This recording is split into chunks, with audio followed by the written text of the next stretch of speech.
Базарбай Таңсұлу Ахмет Байтұрсынұлы ғылым. Ғылымдар дүниелік сиқыр болмақ, оқыған ол ғылымды кәпір болмақ.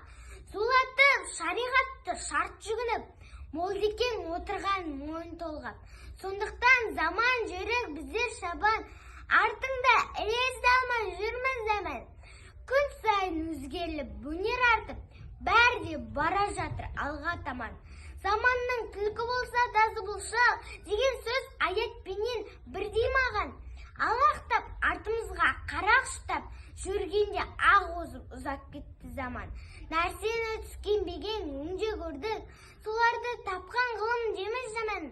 Ғылым деп нені үйрендік біздер жаста, айтқаным бекер болса алмайтыста. Табылар, ақтайтында, боқтайтында, сөз емес, арнап жазған доспен қасқа. Әйелме пәлен бар деп жанасқанда, пәлен деп ұқсырап адасқанда. Үйрету балаларға қандай жақсы, ақылға салып ойлап бал ашқанда. Мектепте оқымаған білмей жүр ғой, жердегі мал мақұлық құс аспанда. Айтамын молдекең жоқ оңашада, сөз бермес кәпірсің деп таласқанда. Жазған сөз жаным ашып алашма, алашын адасқан аз баласына. Қаннан қан, еттен еттім бауыр жұртым, қарған қартаудың қаласына.